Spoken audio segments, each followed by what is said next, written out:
Shalom. Mari kita mulai ibadah kita pada sore hari ini. Kita satu dalam doa. Haleluya. Terima kasih Tuhan. Terima kasih kami mengucap syukur Tuhan untuk hari yang luar biasa ini ya Bapa. Terima kasih untuk kesempatan kami boleh menyembah-Mu, hadir di tempat ini, menyatukan hati kami untuk memuji-Mu. Terima kasih Tuhan buat sepanjang minggu ini Kau telah menyertai kami ya Bapa. Kini saatnya kami mau berikan yang terbaik bagi kemuliaan nama-Mu Yesus. Urapi setiap kami Tuhan, lawat setiap kami Bapa, jamah setiap hati kami. Kami mengucap syukur Tuhan buat kebaikan-Mu dalam kehidupan kami. Terima kasih Yesus, kami siap menyembah-Mu. Haleluya. Amin.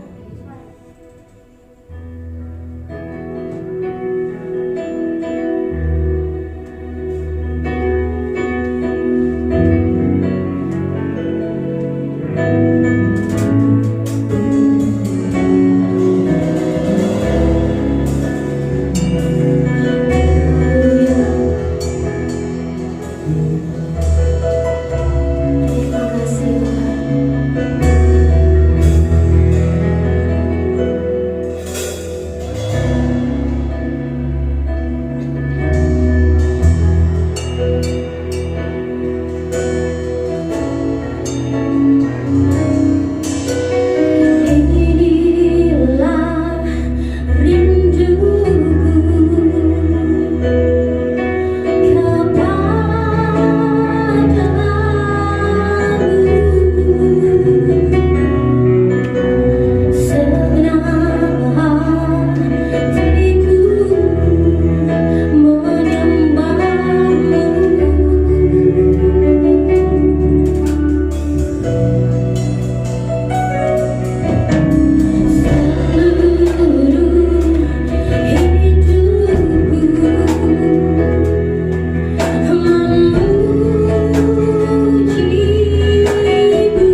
siapa kami berpegang Tuhan.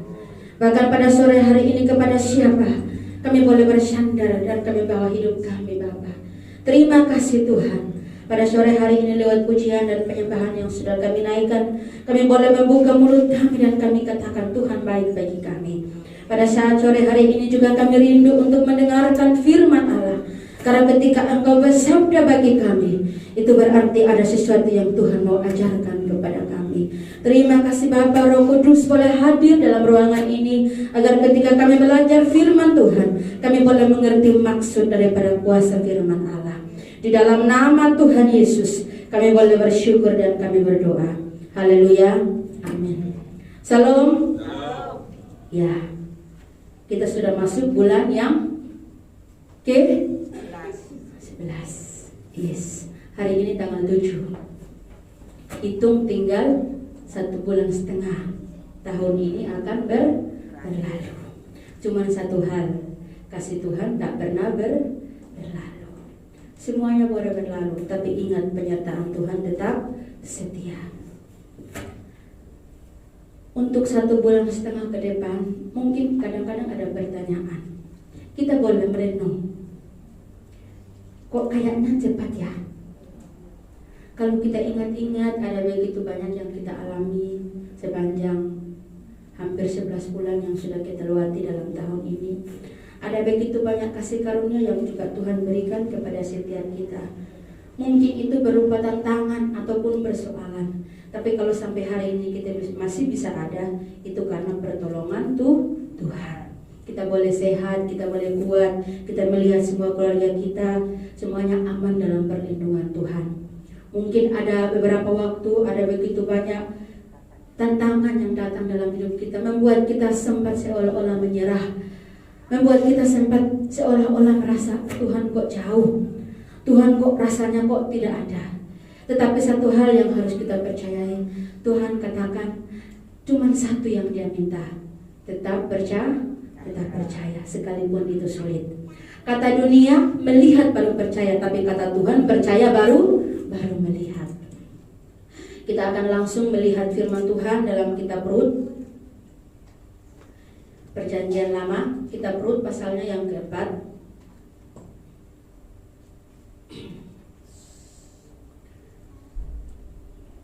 Rut pasalnya yang keempat, ayatnya yang pertama kita akan baca ya sampai ayat yang ke-10 saja. Rut pasal yang keempat, ayat yang pertama sampai ayat yang ke-10. Saya sama ibu-ibu baca ayat yang pertama dan saya minta tolong bapak-bapak bantu saya baca ayat yang kedua. Kita secara bergantian sampai ayat yang ke-10 kita akan sama-sama. Saya bersama ibu-ibu, 1, 2, 3. Boas telah pergi ke pintu gerbang dan duduk di sana. Kebetulan lewatlah penebus yang disebutkan Boas itu. Lalu berkatalah Boas, "Hai saudara, datanglah dahulu kemari, duduklah di sini."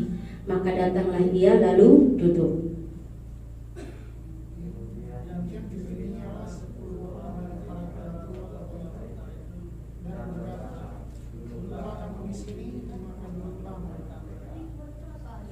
Lalu berkatalah ia kepada penebus itu, "Tanah milik kepunyaan saudara kita Elimelek hendak dijual oleh Naomi yang telah pulang dari daerah Moab."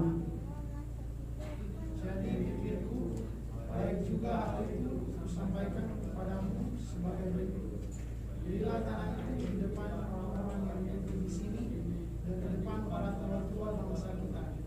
Jika engkau mau menebusnya, tebuslah.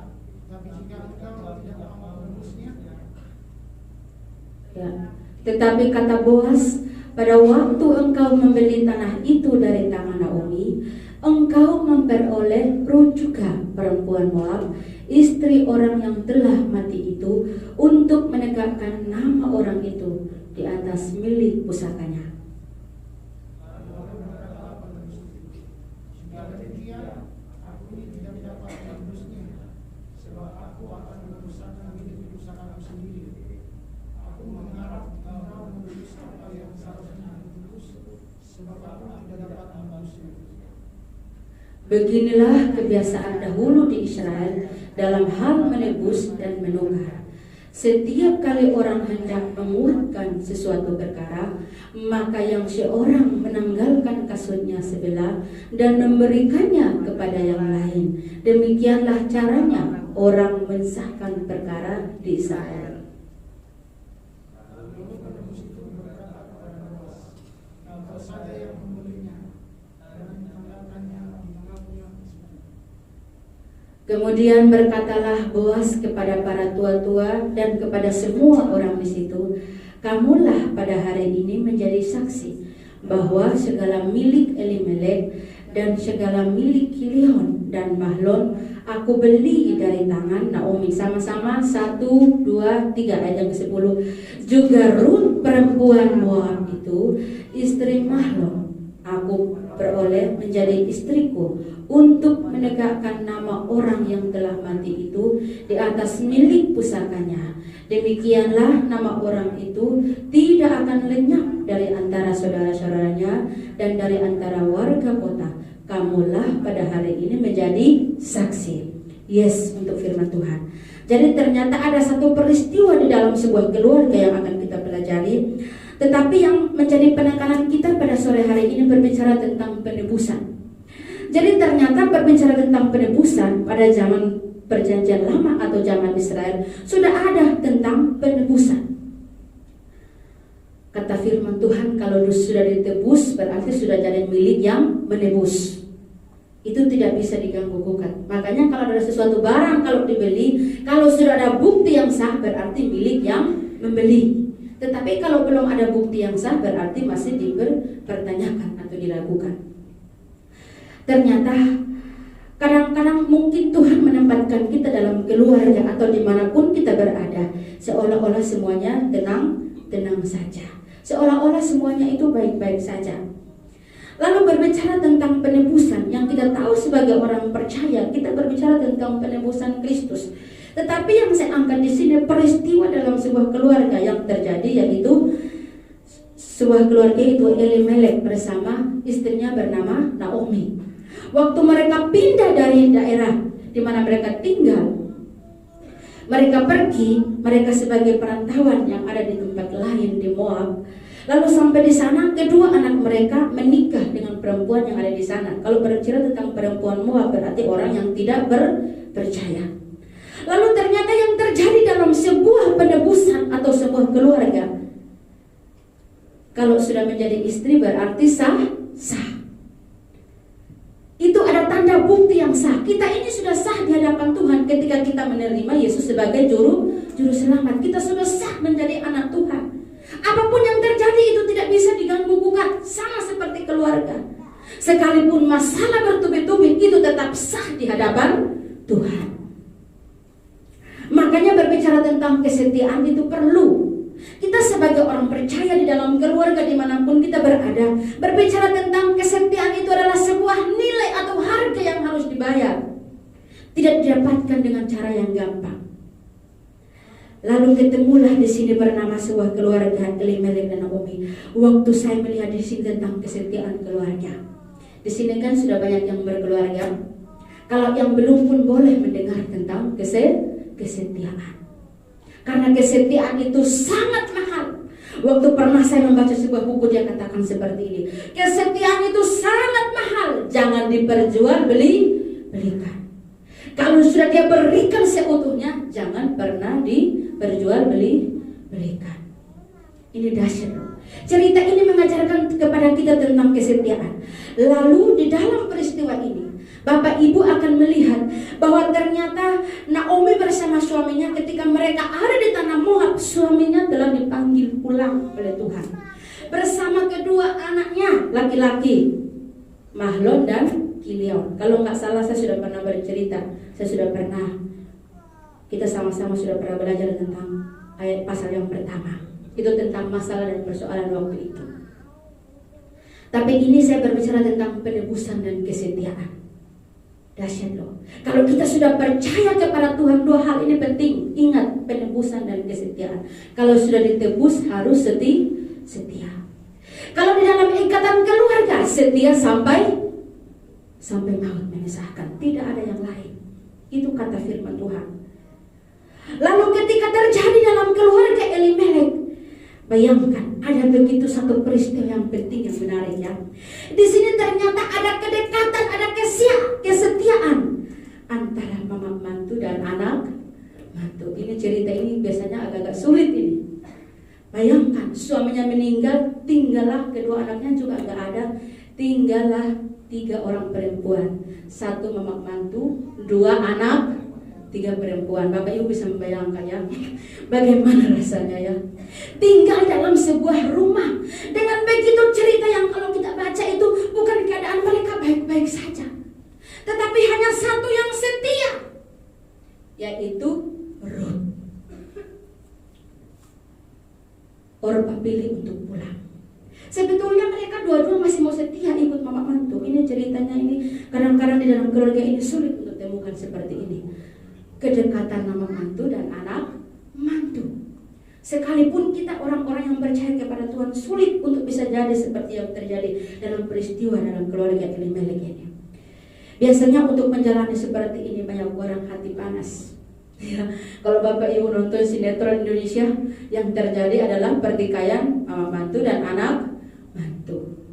Dan ketika bapak mertua mereka sudah nggak ada, biasanya yang terjadi adalah royoan, ya kan? Maaf bicara, Ruth ikut mama mantu. Iya nggak apa-apa kalau ada yang dia dapat. Oh dia ikut mama mantu nggak punya apa-apa. Mereka di negeri orang dan mereka pulang karena waktu itu terjadi kelaparan. Alkitab mencatat mereka itu hidup susah sehingga dia ingin pulang kembali ke daerahnya. Tetapi ketika firman Tuhan bercerita, Ruth katakan seperti ini dalam firman Tuhan. Kalau Bapak Ibu baca ayat-ayat sebelumnya, karena Ruth ini hanya 4 pasal. Dia katakan seperti ini, di mana engkau tinggal, aku tinggal. Bahkan di mana engkau mati, aku pun akan mati di sana. Ini nggak dapat kesetiaan seperti ini.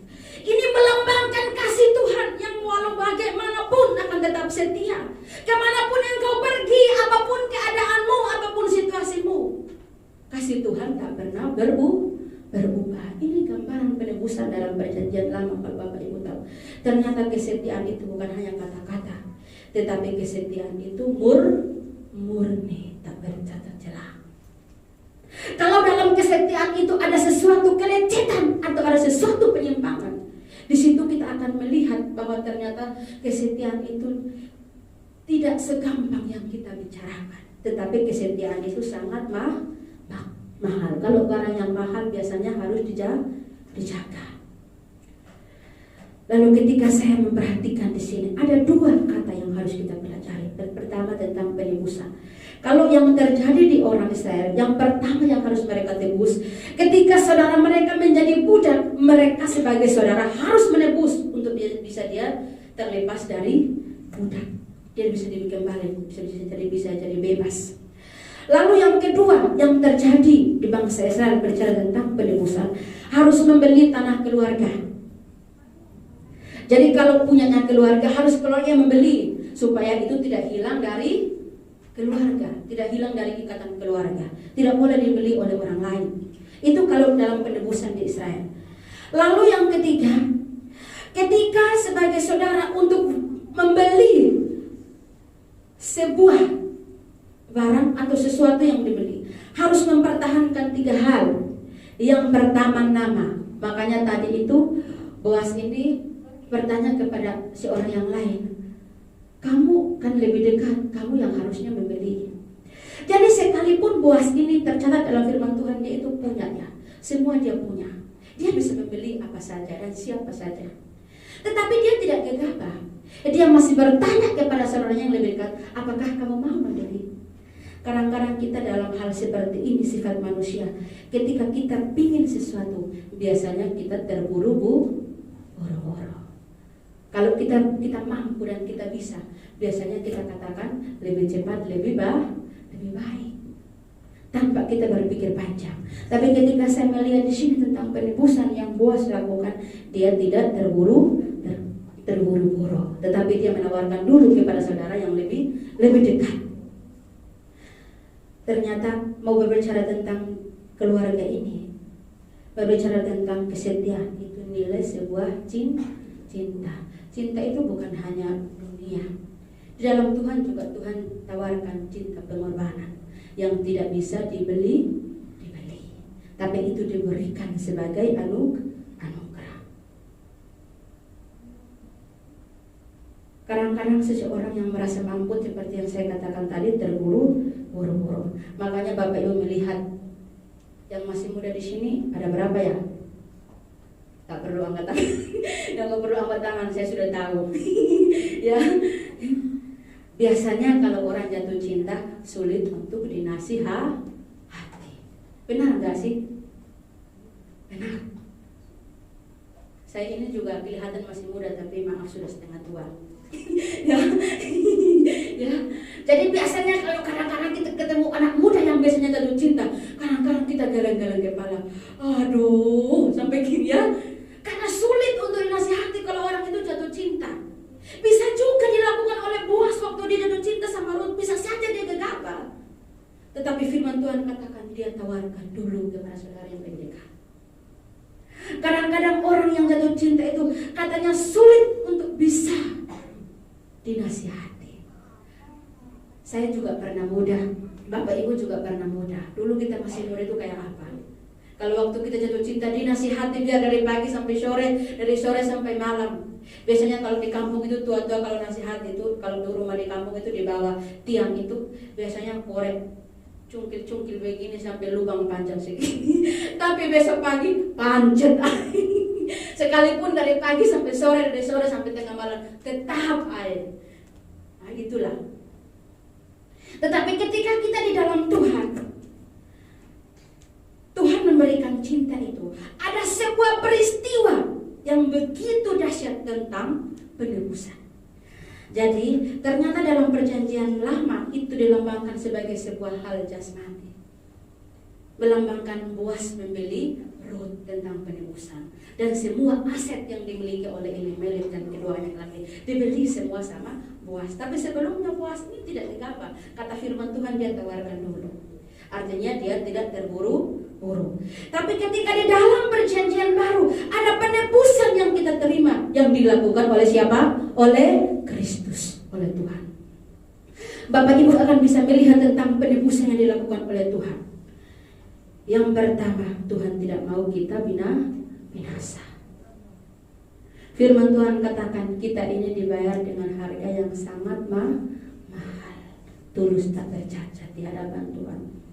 Biasanya pasca itu lagu itu dinyanyikannya lagu itu. Wih, kalau saya dengar lagu itu rasanya gimana ya? Karena kasih-Mu sadarlah aku. Kalau saya nyanyi, kalau Bapak Ibu cari di YouTube, kata-katanya itu bisa menyentuh. Kalau nggak tahu boleh WA. Ya, jadi itu dia dari relung hati yang paling dalam. Dia menyanyikan tentang pengorbanan Tuhan, ketulusan cinta Tuhan. Waktu dia menyanyikan itu, kalau kita melihatnya itu rasanya itu benar-benar cinta Tuhan itu tuh tulus dan murni. Jadi ketika kita sudah mendapatkan cinta Tuhan yang tulus dan murni, kita pun juga akan melakukan itu kepada orang lain, terlebih di dalam keluarga. Waktu yang kedua, penebusan yang dilakukan oleh Tuhan adalah ketika dia datang ke dalam dunia, dia mengorbankan segala sesuatu untuk bisa menebus saya dan Bapak Ibu. Itu cinta yang Tuhan lakukan, penebusan yang Tuhan lakukan. Itu berbicara tentang penebusan. Jadi ketika ternyata penebusan itu terjadi puncaknya waktu Tuhan datang ke dalam dunia. Itu sebagai puncak penebusan Tuhan terhadap saya dan Bapak Ibu. Itu berbicara tentang penebusan. Lalu yang ketiga, ternyata penebusan Tuhan itu membawa hidup yang kekal bagi kita. Hidup itu bukan hanya sementara, tetapi hidup itu kekal adanya. Jangan memikirkan yang sekarang, karena kata firman Tuhan itu, ketika hidup itu sudah di dalam Tuhan, akan terjadi sesudah itu. Jadi kalau ada nyanyian hidup ini adalah kesempatan, tapi setelah itu ada kesempatan yang tidak datang kedua kali. Setelah semuanya itu lewat, tidak ada yang bisa meraih yang namanya kekekalan itu. Hanya bisa diberikan oleh Tuhan.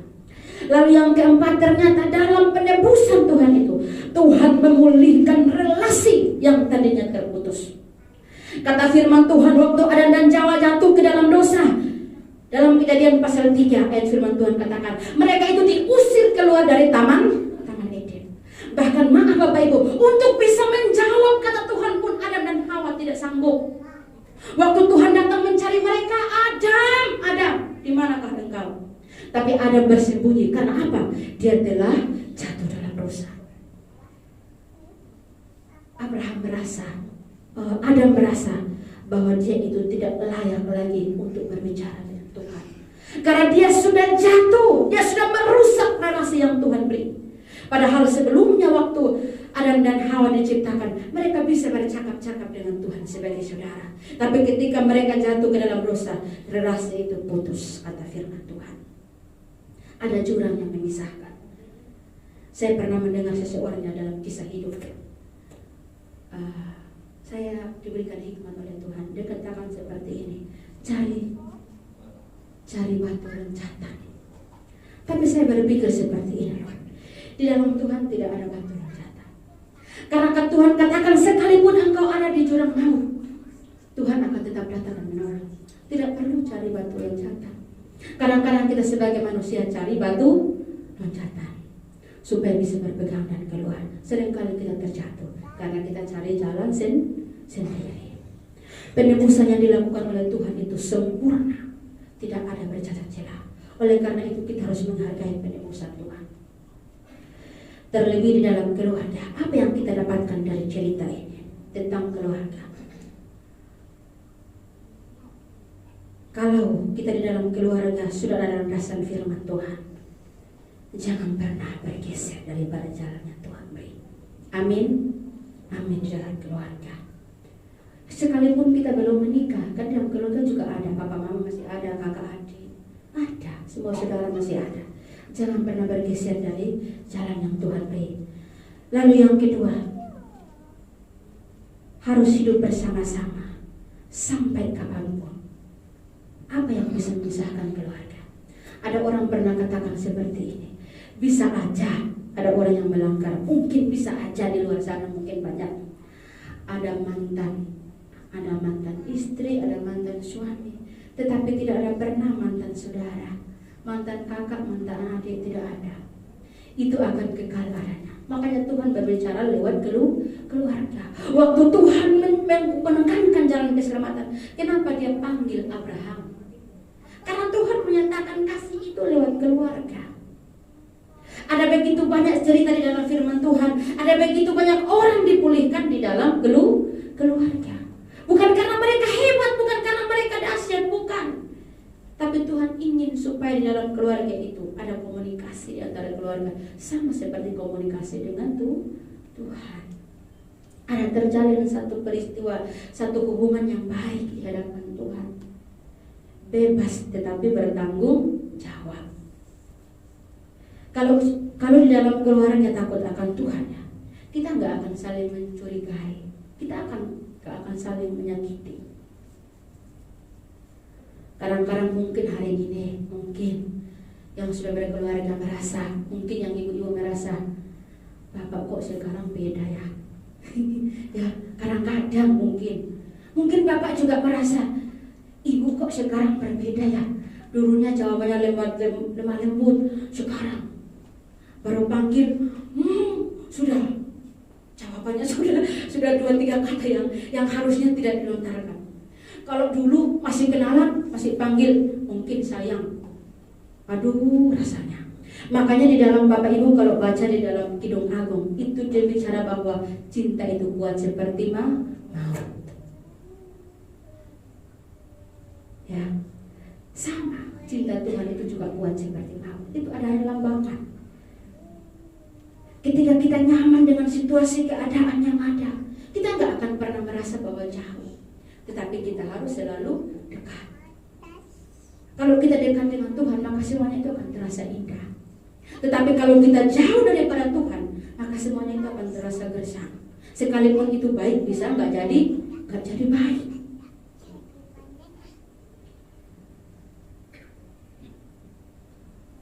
Ini berbicara tentang keluarga ya. Yang masih muda-muda, untuk yang ini jangan direnungkan ya. Ya, kadang-kadang itu loh, kadang-kadang istri-istri juga ya itu tadi merasa jauh. Saya juga sebagai seorang perempuan dan seorang istri, kadang-kadang ada rasa cemburu. Suaminya senyum sama TV aja jadi masalah. Sama TV loh, bisa jadi masalah. Kadang-kadang bapak juga, nggak heran, kadang-kadang bapak juga sama. Nah, orang istri baru pegang HP melihat WA senyum-senyum, suami langsung tanya, sama siapa itu? Ya, kan jadinya mencurigakan ini. Ya, tapi Tuhan itu sabar. Kadang-kadang kita seperti itu sama Tuhan. Kadang-kadang kita jauh. Tuhan nggak pernah gini loh. Ngapain kamu di situ? Enggak. Tuhan tunggu sampai kita sadar. Hanya kasih Tuhan yang bisa menyadarkan. Ketika kita sudah menerima itu, maka kita akan tahu betapa dahsyatnya pengorbanan Tuhan, penebusan Tuhan yang begitu sempurna. Kadang-kadang tentang penebusan dalam keluarga itu juga berbicara tentang penebusan dalam hidup kita, tentang Tuhan Kristus yang sudah Tuhan beri. Kadang-kadang sudah lama kita berkeluarga, jarang sekali terdengar kata cinta. Sudah nggak ada. Ya, saya pernah membaca sebuah buku.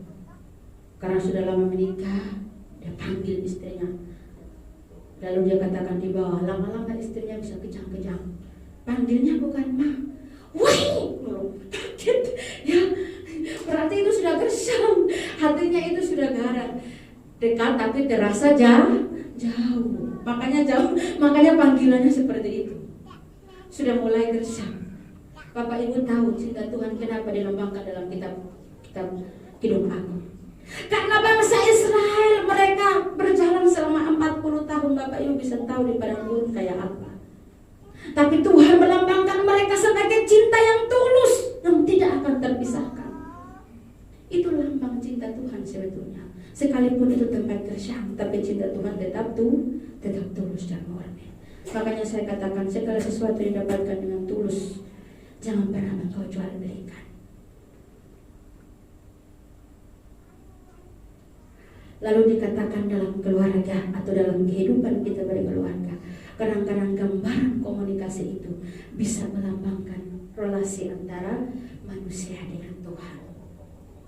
Kelihatannya keluarga aman-aman saja, rukun, damai, berbicara penuh dengan kasih, berbicara itu ada nilai-nilai. Kelihatannya itu bagus dilihat. Banyak orang akan mencontoh, itu loh, lihatan itu loh. Dan suaminya ngomong itu pelan-pelan, dan di banyak orang dibisikin telinganya. Ya, itu melambangkan kita itu bisa membawa contoh kepada orang lain. Itu melambangkan kasih Tuhan. Dan Tuhan itu katakan berbicara tentang lemah lembut, bukan berarti Tuhan itu akan diam-diam saja. Ada kadang saatnya Tuhan itu mengajar dengan keras. Ternyata ketika kita percaya kepada Tuhan, sudah sekian lama kita menjadi orang percaya, tetapi kadang-kadang cinta kepada Tuhan itu sudah mulai dingin. Cinta kepada Tuhan itu sudah mulai pudar. Sama seperti sebuah keluarga. Seolah-olah kita berjuang untuk menepis hanya waktu di pelaminan, setelah itu semua biasa saja. Enggak. Ketika kita percaya kepada Tuhan, kita harus pertahankan cinta itu di hadapan Tuhan, karena itu mengandung nilai kekekalan yang gak bisa ditukar dengan apapun. Karena firman Tuhan katakan kasih Tuhan tidak pernah berubah dahulu, sekarang, bahkan sampai selama-lamanya. Kita pun harus menjaga kasih Tuhan. Ada begitu banyak orang yang percaya kepada Tuhan, tapi sekian waktu lamanya mereka akan berubah dan bergeser. Ketika kita sudah merasakan cinta Tuhan, sudah dipulihkan, sudah mendapat banyak daripada Tuhan, sudah kita mendapatkan anugerah, sudah begitu banyak yang Tuhan beri, tapi kita selalu menyanyikan apa yang Tuhan beri. Kita menyanyikan kasih karunia yang Tuhan beri. Jadi dari cerita keluarga yang sudah kita bacakan tadi, cerita tentang keluarga Elimelek, Rut menjadi istri Boaz. Ketika dia ditebus oleh Boaz, itu ada penebus yang dilakukan di sana. Itu menggambarkan penebusan Tuhan terhadap kita sebagai umatnya. Kalau kita sudah ditebus oleh Tuhan, apa yang harus kita lakukan? Kalau Tuhan sudah mengorbankan segala-galanya untuk menebus kita, hari ini pertanyaannya cuma satu, apa yang kita lakukan? Apa yang kita beri kepada Tuhan? Ketika kita datang kepada Tuhan, apakah kita pernah merasa bahwa cinta itu tulus dari Tuhan? Anugerah itu tulus daripada Tuhan. Ketika kita bernyanyi tentang kasih Tuhan, ketika kita mendengarkan firman tentang kasih Tuhan, kita bisa merubah sikap hati kita. Setiap hari kita tetap tanamkan cinta itu kepada Tuhan, tidak pernah berubah. Biarkan firman Tuhan pada sore hari ini boleh menjadi berkat bagi kita. Pertahankan cinta yang Tuhan beri, karena itu tidak bisa kita dapatkan di dunia ini.